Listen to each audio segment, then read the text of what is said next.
Hi guys, and welcome back for another video. So today I'm going to be talking about roughly what I spend per month living in Thailand as an expat. So obviously everyone spends different amounts, so I'm just going to give you a rough range of what you could potentially spend and what I have spent over the past 3 years here in Thailand. Okay, so what I'd start with is accommodation. So from my experience, you can find cheaper condos. They will roughly start from about 5,000 to 6,000 Thai baht. I haven't rented one at this price just because they are very small and very basic. But you can have the cheaper option if you have to budget. So roughly what I've been spending would be minimum roughly 15,000 Thai baht all the way up to 30,000 Thai baht. So that's a big range, and that just depends on the size, the location. So if we go over to Bangkok, prices are more expensive. When I was living in Bangkok, I was paying, I believe, 21,000 Thai baht per month, and that was for a very small unit. It was only, I think, 35 square meters. So coming from Australia, that was absolutely tiny for me. It was nice. I couldn't deal with, it's so boxed in. It's so tiny, and it's just not what I was used to, so I wasn't really a fan of that. Obviously, if you have a higher budget, if you want to spend 30, 40, 50 plus Thai baht per month, you can get bigger units, but that's just not what I wanted to pay per month while living there. In Phuket, when I was living there in 2000, I believe 19, back before pre-COVID, roughly, again, about 15,000 to 20,000 Thai baht per condo. Now, I know if we have a look on Airbnb now, it is actually a bit cheaper. That's just because COVID has affected the tourism. So yes, it is definitely cheaper now. And for Pattaya, I found Pattaya is just slightly cheaper place to live than the other places I mentioned, like say Bangkok, Phuket, Koh Samui. There's the only places I've lived in Thailand. So in Pattaya, I've lived in 2 pool villas here. So they were both 3-bedroom pool villas. That was really nice. Absolutely loved it. And that was 28,000 Thai baht per month. The original price was about 40,000 Thai baht. That was half an hour out from the main area of Pattaya though. So obviously, again, area, if you want to live really close to things, you're obviously going to pay more. Because of, everything getting back on track, I just wanted to save some money. So I did downsize to a condo, and I'm currently only paying 16,000 Thai baht per month now. So really, you can always fit whatever you want in your budget, whether you want to spend a small amount or whether you want to spend more. It really depends on your lifestyle, your budget, and what you're willing to spend. Oh my gosh, so noisy. The one time I tried filming outside somewhere, I thought would be quiet enough because there's no one around. And it's a beautiful day, except apparently every time I come outside, there's just some noise, so I apologize. Okay, so where was I? Okay, so that's accommodation. So I can give you a rough price. Now, I will say I usually rent through Airbnb. Now, through Airbnb, it is slightly more expensive, but if you're not going to sign a year-long lease, I found in my experience it was better. So usually I just send a message, and you can actually, it's Thailand, you can still negotiate. And most of the time people are willing to negotiate with you. So don't be afraid just to send a message, say, this is my budget, are you willing to meet this? If you do want to go through a real estate, they will make you pay a deposit, a bond. And in my experience in Thailand, that's basically your gift to the landlord.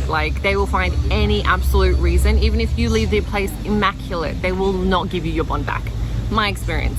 Maybe some places are a bit different. If you lived in Thailand, drop a comment, let me know, is that also your experience?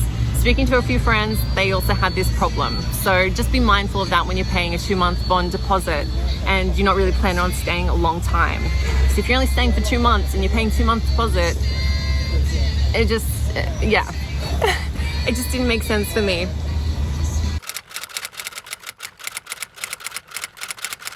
Okay, so utilities. Now, just from my experience, it really depends on if you're in a condo building that will give you the bill directly from the government. When they give it directly from the government, you're not going to be paying that much. On average, I think I'd be paying anywhere from 1,000 baht up to 5,000 baht. I have had an experience where I lived in a condo that they would give you a bill from their own bill. So they would not give you the bills directly from the government. and they will just charge ridiculous amounts. And when I say ridiculous, I mean ridiculous. Like I was paying 17,000 Thai baht per month, and they tried charging me another 17,000 just for utilities, when like I know it should only be, say, 2,000 Thai baht maximum for what I was living in. So yeah, and again, I try to use less air conditioning during the day and only use it like at night, but I have mine like refrigerator at night. Like I want to be freezing to go to sleep and be able to sleep under a blanket. So again, if you're not using any air conditioning, then that's your bill's going to be a lot less. And when I paid about like 5,000-6,000 Thai baht, that was living in a 3-bedroom villa that's having a pool pump running. That's a lot more than just living in a 1-bedroom small condo. So again, so your utilities will be based off the size of your house and where you're living. For water, I'd usually pay about 200-300 Thai baht per month. So water is fairly cheap. Okay, transportation. So again, transportation will depend on if you don't want to get around by yourself. Are you just paying for grabs? Are you paying for taxis? Are you getting the BART buses, the song towers? That can add up. But again, if you're a homebody and you're not going out that much, that might be a better option for you. For me, I like driving around, and I would rather live a little bit further away from things and have a nicer house and pay less. That's just my preference. So I found renting a car can be expensive. Like places will try to charge you a really premium price. So just definitely do your research. Typically, I found not during COVID would be around 12 to 15,000 Thai baht for a small car, 20 to 30 for a large car. During COVID, could get it a lot cheaper, but so the prices are slowly starting to come back up. But at the moment, I think you can get one for about 10,000 Thai baht per month. If you just want to bike, if you want to just get around on a little like moped scooter sort of thing, you can get them for about 2,000 Thai baht would be the base price, typically from most places I've seen. That's just for a smaller bike, like a Honda Click or something like that. They don't have much power, they don't really have much storage in the seat, so if you're doing shopping, that can be a bit annoying. If you want to go up to like a larger bike, like a Yamaha X-Max or something similar, you're probably going to be paying 5,000 to 6,000 Thai baht per month. Okay, so talking about transportation, fuel. Obviously, if you're getting around on a bike or a car, you're going to need to pay for fuel. For a bike, I usually find 100 Thai baht would fill it up, maybe a couple hundred if it's a bigger tank. So maybe during the month, you might spend about 600 Thai baht.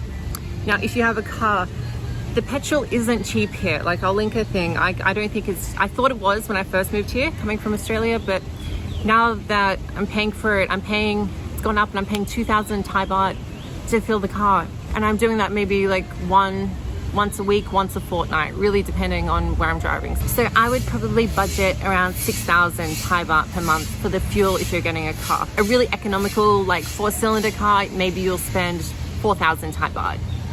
Really depends on what you're hiring, how big the car is, and how much you're driving, obviously. So those are the rough prices that you could expect to pay.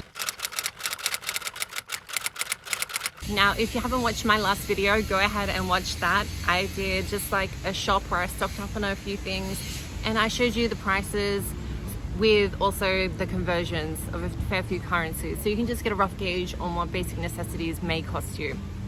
Now, I think that shopping was about 3,000 Thai baht, and I do that maybe every second or third shop I'd spend that much. Most of the time I go into the shops, I probably only spend maybe 1,000 baht. So I'd budget, if I'm being completely honest, anywhere from 10,000 to 20,000 Thai baht per month for food. Now, it's such a large thing because it depends if you're going out and eating at the more expensive restaurants.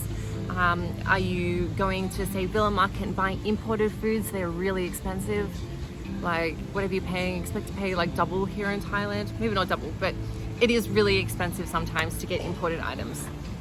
It really depends on how much you're eating. Do you cook yourself? Are you going out for every single meal? Are you happy just to eat Thai street food? You could be paying a whole lot less if you're just eating, 3 meals a day at like 40, 60 baht. I don't personally eat that because I know they do have MSG in the food here and too much oil. I prefer to cook most of my meals myself. So that's why I go shopping a lot. These are all rough estimations and just going from my experience from living here. The best way I found to really know what to budget was living here for a while. Before moving here, you know, I'd done a few holidays here. I thought I sort of knew, but you don't really know until you really, I guess, immerse yourself in here, in Thailand, and get to find where you like to go shopping. What foods do you like buying regularly? Because what you do on a holiday isn't always what you're gonna do 24/7, you know, for long periods of time. You might not want to be going out eating at certain places. You might not want to be eating fast food, or you might, I don't know. Anyway, so that's my experience. And these are sort of just like the basic needs of life. If you're going out, you want to be drinking alcohol, you want to be partying, you want to be paying for fun things. Obviously these are all going to be extras, and I don't even want to give a rough price because most of the time I'm a bit of a homebody. I stay at home like a lot, so I probably don't spend that too much on other things very frequently. I probably only go out maybe every 6 months. I'll go out for a night out or something.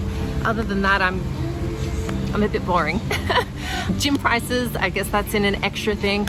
A smaller gym, you probably look to pay about 1,000 Thai baht per month. And then for the nicer ones, maybe about 3,000. Okay guys, so that's a rough price, I guess, estimation on things that I pay for since living here in Thailand. If there's anything else you're curious about, drop me a comment, let me know. I'm definitely happy to do more videos. Also, if you've been to Thailand, I would love to know, where is your favorite place? So yeah guys, that's a little bit about living in Thailand and roughly the prices. If you've lived here, did you have a similar experience? Did you have similar pricings? I'd love to know. As always, thank you so much for watching. I really appreciate your support. If you haven't hit the subscribe button, please hit it along with the notification because I am uploading more regularly.